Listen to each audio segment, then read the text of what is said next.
بسم الله الرحمن الرحيم.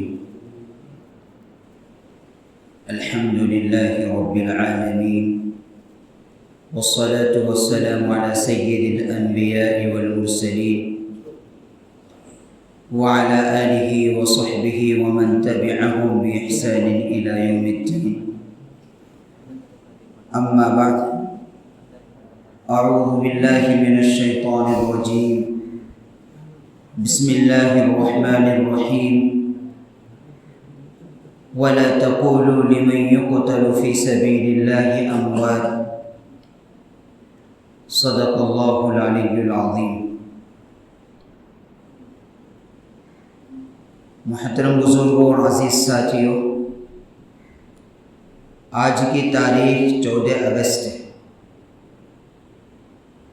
اور کل آنے والی تاریخ 15 اگست ہوگی، جو ہم تمام ہندوستانیوں کے لیے یوم آزادی کا دن ہے۔ اس لیے مناسب ہے کہ جنگ آزادی کی تاریخ، مجاہدین کی قربانیوں کو بیان کیا جائے۔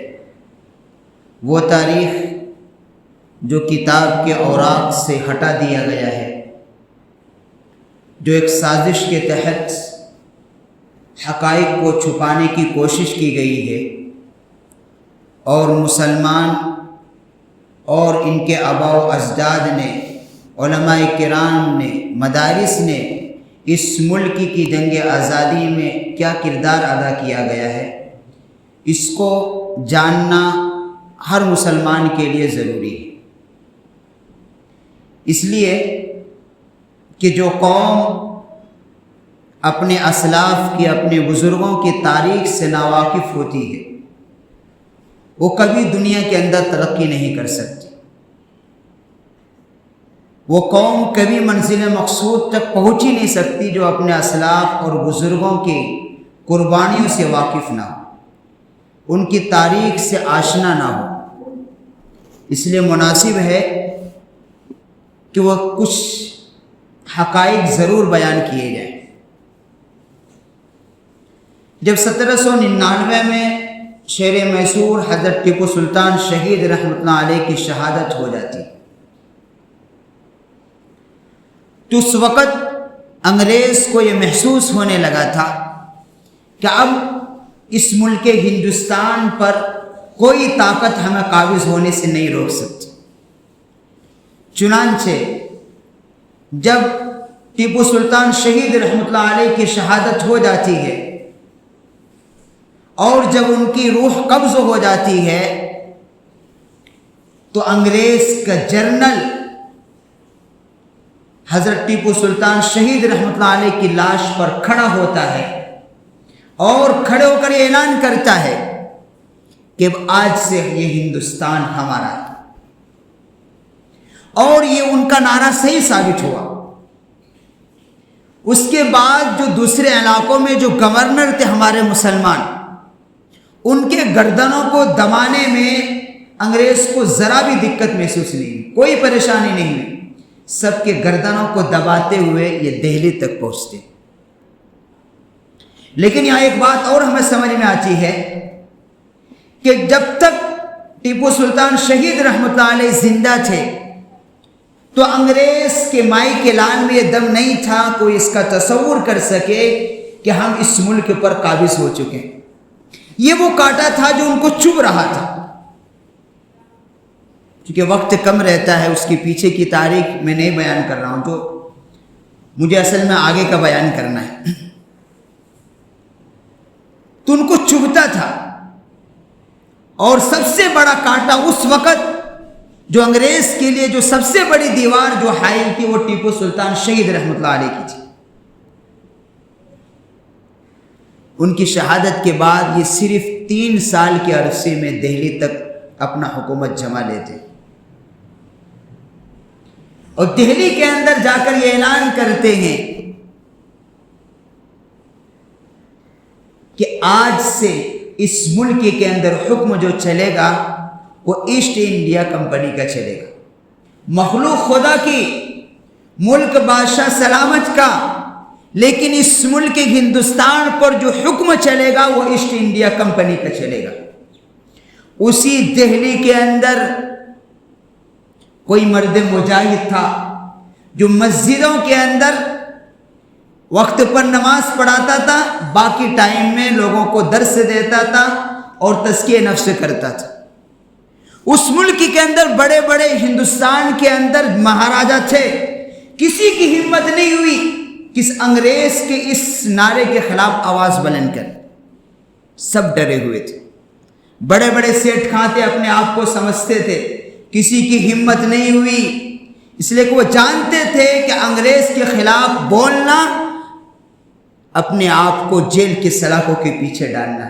لیکن یہ وہ مرد مجاہد، یہ مدرسوں میں پڑھنے والا، مدارس سے نکلنے والا، مسجدوں سے نکلنے والا یہ فرد مرد مجاہد تھا، جس کو تاریخ کے اوراق میں لکھا گیا ہے، جن کو آج بھی دنیا شاہ عبدالعزیز محدث دہلوی رحمۃ اللہ علیہ کے نام سے جانتی۔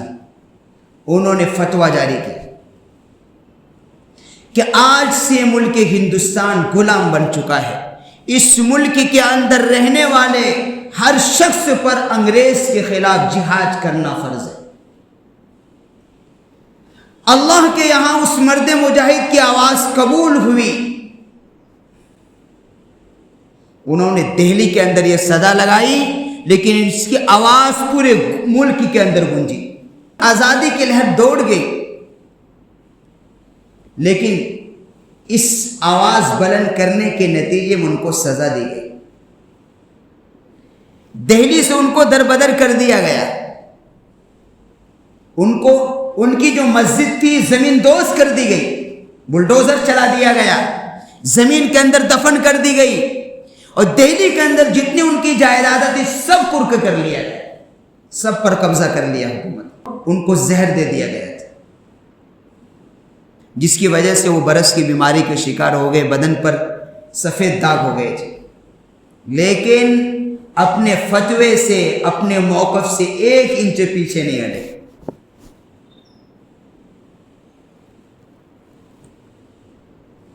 1824 میں شاہ عبدالعزیز محدث دہلوی رحمۃ اللہ علیہ کا انتقال ہو جاتا ہے۔ اس کے بعد ان کے 2 شاگرد حضرت شاہ اسماعیل شہید رحمۃ اللہ علیہ اور شاہ اسماعیل بریلوی، یہ 2 ان کے شاگرد تھے، انہوں نے اپنے استاد کے مشن کو جاری رکھا، اور 1835 میں سب سے پہلی جنگ جو ہوئی ہے بالا کوٹ کے میدان میں، لیکن یہ تاریخ آپ کو ملے گا نہیں، کوئی بتاتا بھی نہیں ہے۔ اسکولوں کے اندر جو بتائی جاتی ہے ہمارے زمانوں پر جو رٹی ہوئی 1857 رٹی ہوئی ہے، یہ حقیقت سے ناواقفیت کی دلیل ہے۔ 1735 میں بالا کوٹ کے میدان پر جنگ ہوئی ہے، اور آج بھی، اب یہ بالا کوٹ کا میدان ہندوستان میں نہیں ہے، جب ہندوستان تقسیم ہوا تو یہ پاکستان کے حصے میں چلا گیا ہے، وہاں آج بھی شاہ اسماعیل شہید رحمۃ اللہ علیہ کی قبر موجود ہے۔ روبرو جنگ ہوئی، اللہ کی فیصلہ، وہاں کامیابی نہیں ملی مسلمانوں، تو اس کا مطلب یہ نہیں کہ وہ پیچھے ہٹے، تیاری ہوتی رہی، مسلمان مرتے رہے، مارتے رہے، پھر وہ 1857 ہوا۔ یہ بات صحیح ہے کہ 1857 میں کچھ ہمارے برادران وطن ضرور تھے، لیکن اب بھی 1857 کی جو جنگ آزادی کی تاریخ جو بتائی جاتی ہے حقیقت غلط ہے، اور 1857 میں تعداد پھر بھی مسلمانوں کی زیادہ تھی، کچھ تھے برادران وطن، اس کا انکار نہیں کرتے، لیکن 1857 کے بعد تقریباً مکمل طور سے انگریز اس ملک پر قابض ہو گیا، مکمل طور پر، چونکہ 1857 میں بھی کامیابی نہیں ملی،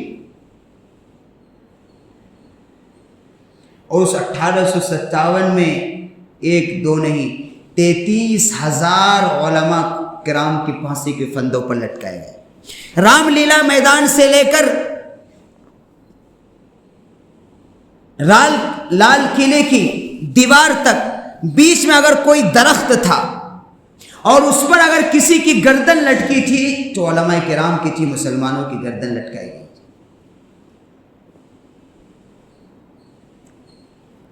قربانیاں ہیں ہمارے آبا و اجداد کی۔ الغرض میں بہت ہی شارٹ کٹ کر کے میں چونکہ بات پوری کرنی چاہتا ہوں، تو جب 1857 میں کامیابی نہیں ملی مسلمانوں کو، اس ملک کے اندر رہنے والے باشندوں کو، انگریز قابض ہو گیا، اور 1857 کے بعد مکمل طور پر جب یہ قابض ہو گئے اس ملک کے اندر، تو تھانہ بھون کے اندر ایک مشورہ ہو۔ وہاں حضرت حاجی امداد اللہ مہاجر مکی رحمۃ اللہ علیہ، مولانا رشید احمد گنگوئی رحمۃ اللہ علیہ، مولانا قاسم نانوتوی رحمۃ اللہ علیہ جو دارالعلوم دیوبند کے بانی ہیں،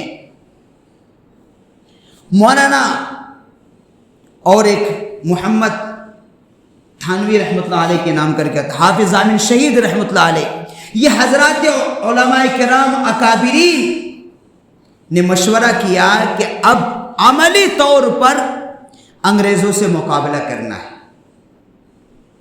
تو وہاں یہ بات بھی آئی کہ ہمارے پاس کوئی ہتھیار نہیں ہے، نہ ہمارے پاس کوئی تیاری ہے، نہ ہماری اتنی تعداد ہے۔ انگریز اس وقت کی دنیا کی سب سے سپر پاور طاقت تھی۔ برطانوی طاقت اس وقت دنیا کی سب سے سپر پاور طاقت تھی۔ ہم کیسے مقابلہ کریں گے؟ تو مولانا قاسم نانوتوی رحمۃ اللہ علیہ نے وہی جواب دیا کہ کیا ہم جنگ بدر سے تعداد کے اندر جو صحابہ کی تعداد ہے اس سے ہماری تعداد کم ہے؟ کہا اچھا کہ ہر ایک کا امیر ہوتا ہے، ہمارے اس لشکر کے امیر کون ہوں گے؟ فرمایا کہ ہمارے اس قافلے کے امیر حاجی امداد اللہ مہاجر مکی رحمۃ اللہ علیہ۔ تو کہنے لگے ٹھیک ہے ہم سمجھ گئے، اب لڑنا ہے۔ یہ بزرگ حضرات جو بالکل کمزور ہو چکے تھے، مولانا قاسم نانوتوی رحمۃ اللہ علیہ شاملی کے میدان میں، اس وقت وہ میدان تھا جو وہ مدرسہ ہے، روبرو انگریزوں سے بغاوت کا اعلان کیا، اور شاملی کے میدان میں انگریزوں سے مقابلہ ہوا ہے۔ انگریز اپنے لشکر کے ساتھ آیا، اپنی طاقت کے ساتھ آیا، لیکن یہی مدرسوں میں پڑھنے والے، مدرسوں سے نکلنے والے، مسجدوں سے نکلنے والے، انہوں نے خانقاہوں کو چھوڑ کر میدان میں آئے۔ آج یہ جو لوگ مدارس کو بدنام کرتے، علماء کو بدنام کرتے، یہی تھے جو اس وقت دنیا کی سپر پاور طاقت سے مقابلہ کر رہے تھے۔ تو انہوں نے میدان میں آئے، شاملی کے میدان میں مقابلہ ہوا۔ مولانا قاسم نانوتوی رحمۃ اللہ علیہ اپنا جوہر دکھا کر جب کچھ دیر تھکاوٹ محسوس ہوا، آرام کرنے کے لیے جب ایک پیڑ پر کچھ دیر آرام کے لیے گئے کہ تھوڑی دیر میں ذرا آرام کر لوں گا، تو ایک انگریز آتا ہے، تھوڑا سا آپ کو اونگ لگ گئی ہوگی، اور آ کر آپ کے سرانے کھڑا ہو جاتا ہے تلوار لے کر، سر پر تلوار ہے۔ مولانا قاسم نانوتوی رحمۃ اللہ علیہ کو انگریز کہتا ہے اب بتا تجھے کون بچائے گا؟ ذرا بھی گھبرائے نہیں، ذرا بھی ڈرے نہیں، صرف اتنا کہا کہ پیچھے دیکھ۔ اس انگریز نے پیچھے دیکھا، اس کا الٹ کر مولانا قاسم نانوتوی نے اس کا سر تمام کر دیا۔ وہ اسی میدان کے اندر حضرت ضامن شہید رحمۃ اللہ علیہ شہادت پائی، لیکن کامیابی وہاں بھی نہیں ملی مسلمانوں کو۔ لیکن اس کو انگریز نے غدر کا نام دیا، اور اس کے بعد جو ان کے اندر علماء کرام سے جو انتقام لینے کا جو جذبہ پیدا ہوا، بڑا غدر انہوں نے ڈھایا، قیامت ڈھا دی انہوں نے۔ جتنے اس جنگ میں شاملی کے میدان میں جتنے علماء کرام نے شرکت کی، سب کے لیے انہوں نے گرفتاری کا وارنٹ جاری کیا۔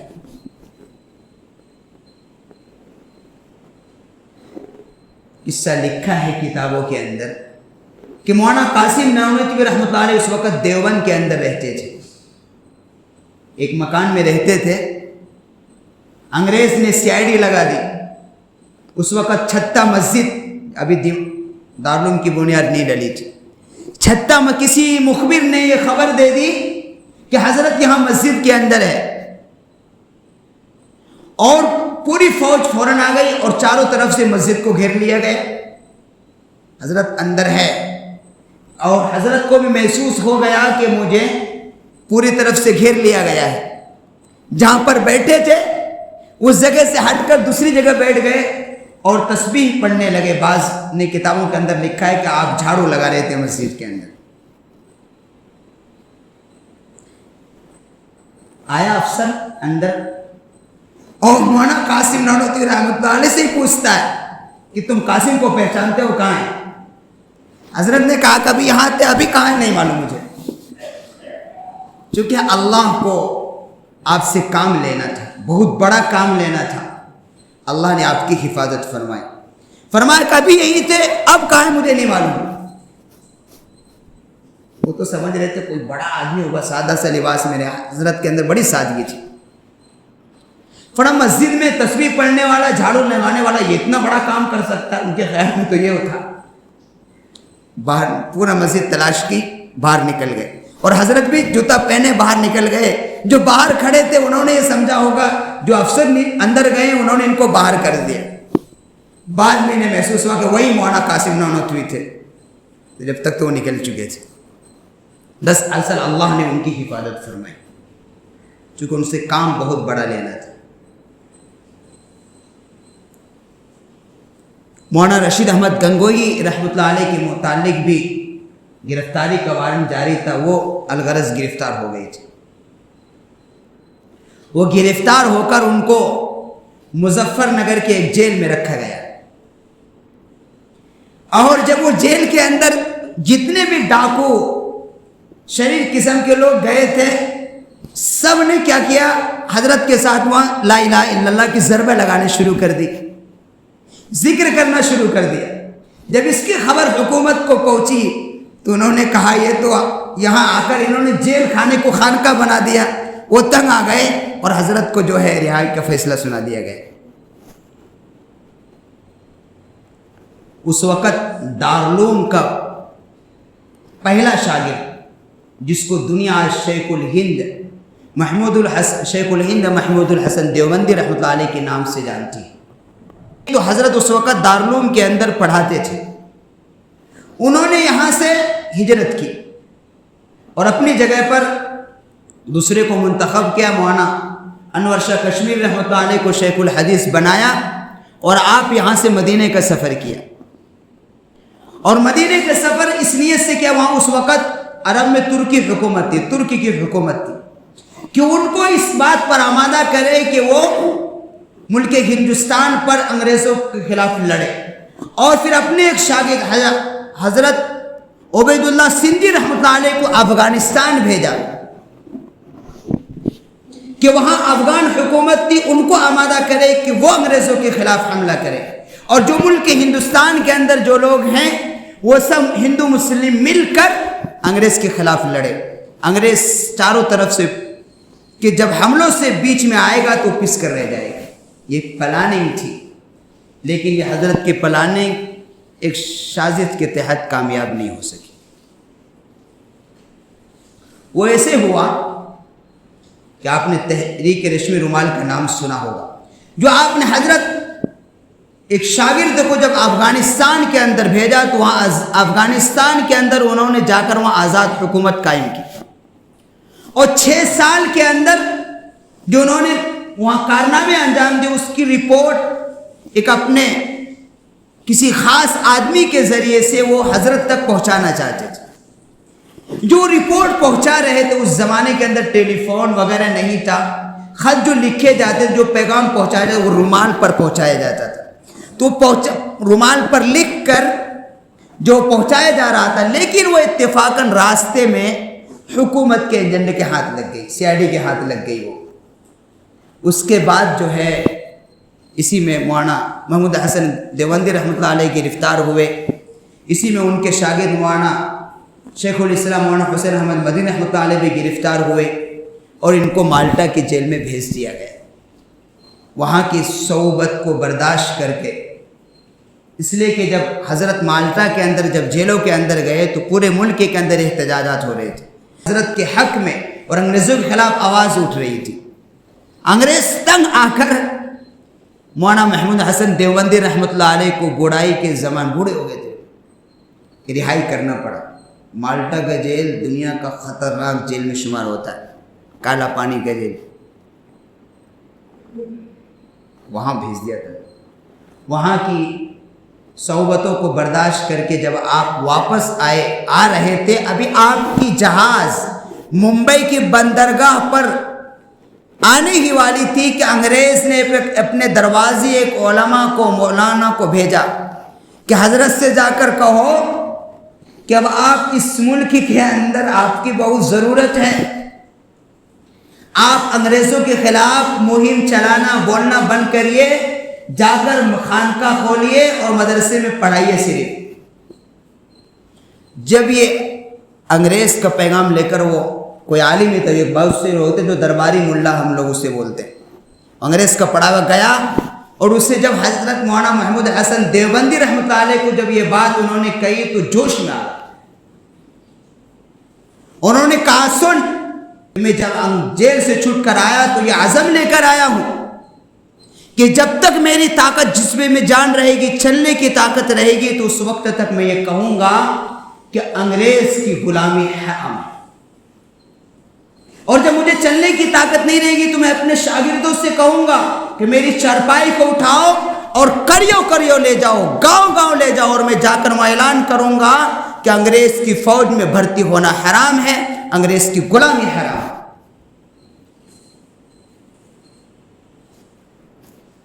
چنانچہ جب اب آئے وہاں سے تو پورا دیوبند اس وقت آپ کا استقبال کر رہا تھا، پورا دیوبند، بلکہ اس وقت کا جو مہاتما گاندھی تھے، جب وہ خود حضرت کے استقبال کے لیے ممبئی کی بندرگاہ تک گئے تھے، بڑے بڑے اس وقت جو سیکولر ذہن کے تھے، پورا دیوبند جب آئے، اس کے بعد حضرت کی زیادہ دیر زندگی وفا نہیں کی، لیکن انہیں کے شاگرد حضرت مولانا حسین احمد مدنی رحمۃ اللہ علیہ اپنے استاد کی اس مشن کو لے کر آگے بڑھے، اور ایک مرتبہ جب حضرت مولانا حسین احمد مدنی رحمۃ اللہ علیہ نے جب انگریز کے خلاف زبردست تقریر کی تو مولانا کو بھی پھانسی دینے کا حکم آیا کہ مولانا حسین احمد مدنی رحمۃ اللہ علیہ کو پھانسی دی جائے۔ انہوں نے انگریز کے خلاف بڑی بغاوت کی ہے، تو چونکہ ہم جیسے کمزور لوگ نہیں تھے کہ ڈر کے چنانچہ ایک جلسے کے اندر پہنچتے ہیں اور چاروں طرف انگریز نے گھیر لیا، تو دہانے پر ہیں، اور اس میٹنگ میں جب پہنچے حضرت تو کفن کے ساتھ پہنچے، تو وہاں اسٹیج پر پہنچنے کے بعد جب مائک پر کھڑے ہوئے تو انگریز تو یہ سمجھ رہا تھا کہ ڈر گئے، اور جو لوگ سامعین تھے، جو سننے والے تھے، وہ سمجھ آج حضرت بچنے والے نہیں، یا تو ان کو توپ سے اڑا دیا جائے گا یا ان کو پھانسی کے پھندوں پر لٹکایا جائے گا۔ لیکن وہ مرد مجاہد تھے، انہیں کی قربانیاں ہیں جو آج ہم اور آپ آزاد سانس لے رہے ہیں۔ یہ کہاں سے؟ یہ مدرسے سے پڑھنے کر نکلنے والے لوگ تھے۔ آج ہم جو کچھ دین کی محنت بھی کر رہے ہیں تو ان بزرگوں کی امانت ہے جنہوں نے پھانسی کے پھندوں کو چوما ہے۔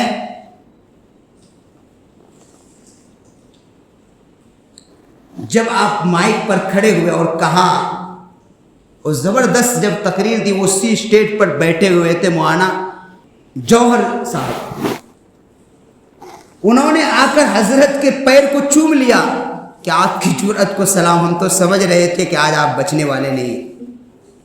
جب وہاں بھی للکارا انہوں نے انگریزوں کو ہم تمہارے توپوں سے ڈرنے والے نہیں ہیں، ہم کفن ساتھ لے کر آئے۔ بالآخر انگریز نے تنگ ہو کر پھانسی کے وارنٹ کو منسوخ کر کے آپ کو 3 سال کے لیے بامشقت جیل کی سزا سنائی۔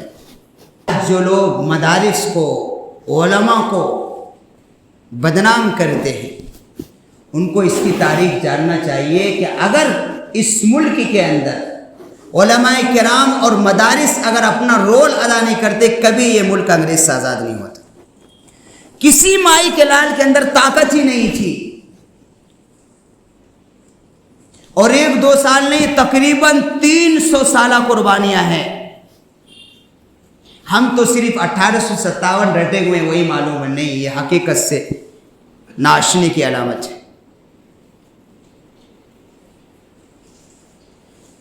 اس ملک کی جنگ آزادی میں مدارس کا اہم رول ہے،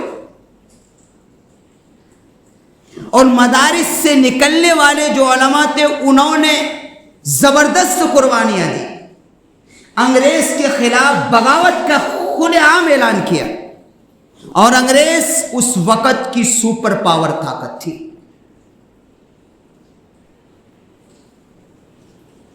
پھانسی کے پھندوں کو چومنا پسند کیا، جیل کی شہوتوں کو برداشت کرنا پسند کیا، لیکن انگریز کے سامنے گھٹنے نہیں ٹیکے، سلنڈر نہیں کیا۔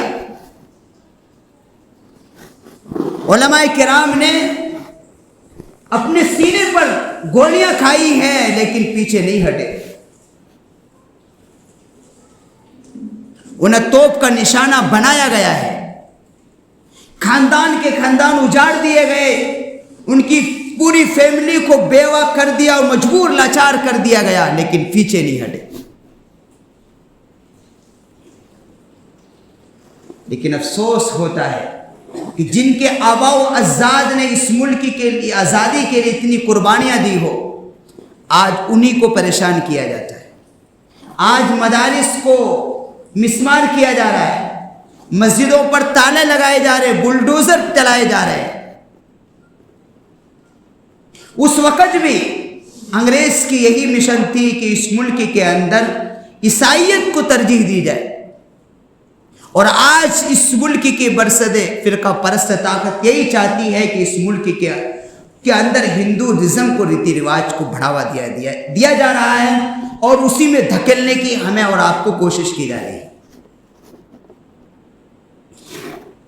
ان کو صرف ہماری مذہب سے، ہمارے ایمان سے دشمنی ہے، اور یہی انگریز کی طاقت۔ وہ انگریز گورے تھے، یہ کالے ہیں، بس اتنا فرق ہے، لیکن دونوں کی مشن وہی ہے۔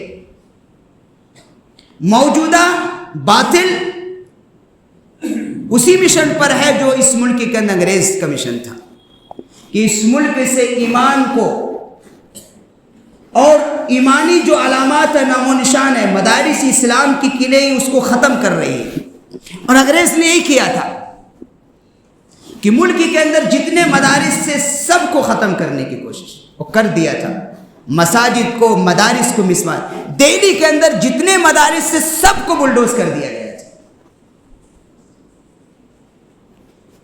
اور آج کی باطل طاقتیں یہی کر رہی ہیں،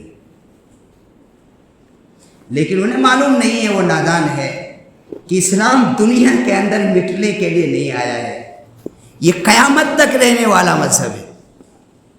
اس کے مٹانے والے مٹ جائیں گے، لیکن اسلام نہ مٹا ہے نہ مٹے گا۔ اسلام قیامت تک رہنے والا مذہب ہے، اس لیے کہ اس کی حفاظت کی ذمہ داری خود خالق کائنات نے لی۔ لوگوں کو اس ملک کے اندر جنگ آزادی کی کیا ہسٹری ہے، کیا تاریخ ہے، وہ ہمیں جاننا چاہیے۔ مدارس کا کیا کردار ہے، مدارس سے نکلنے والے علماء کا کیا کردار ہے، کیا قربانی ہے، اسے جاننا چاہیے۔ آج جو کچھ آپ کو دین کی فضا ہوا دیکھ رہی ہے، یہ سب مدارس کا دین ہے۔ اگر یہ مدارس نہیں ہوتے تو کوئی فضا قائم نہیں ہوتی، دین کی کوئی شکل نہیں تھی۔ پہلے مدارس قائم ہے، اس کے بعد یہ دین کی فضائیں قائم ہوئی سے، اور ساری جتنی بھی دنیا کے اندر جتنی بھی شکل ہے، یہ سب مدارس کا فیض ہے۔ جو ہمارے آباء و اجداد کی جو قربانیاں ہیں، جو مدارس کا اس ملک کے اندر کردار ہے، جو علماء کا کردار ہے، جو مسلمانوں کا کردار ہے، اس کو جاننا چاہیے۔ اور ہم نے شروع میں کہا کہ جو قوم اپنے بزرگوں کی، اپنے اسلاف کی تاریخ سے ناواقف ہوتی ہے، وہ کبھی دنیا کے اندر ترقی نہیں کر سکتی۔ وہ کبھی سربلند حاصل نہیں کر سکتی۔ وہی قوم ترقی کرتی ہے جو اپنے بزرگوں اور اسلاف کی تاریخ سے واقف ہوتی۔ چونکہ آج کی تاریخ 14 اگست ہے اور کل کے آنے والی تاریخ 15 اگست کی تاریخ ہوگی جو یوم آزادی کا دن ہے ہم ہندوستانیوں کے لیے، اسی کی مناسبت سے یہ چند باتیں آپ حضرات سے گزارش کی گئی، اور اس موقع پر ہم نہیں جانتے، کم از کم اس موقع پر ہم ہندوستان کی جنگ آزادی کی تاریخ کو، حقیقت کو جانیں، اور ہم اپنی بزرگوں کے، اپنے اسلاف کے تاریخ کو جانیں گے۔ انہی کے نقش قدم پر چلنے کا جب ہم عزم کریں گے، انہی کے نقش قدم پر چلیں گے، تو انشاءاللہ ہمیں بھی منزل مقصود تک پہنچیں گے۔ اور ہم کیسے بھی ماحول ہو، ان کی تاریخ، ان کی قربانیاں ہمیں سبق دیتی ہے کہ ہر ماحول میں کیسے اپنے ایمان کی حفاظت کرنی ہے اور کیسے ہمیں اسلام کی اور دین کی حفاظت کرنی ہے۔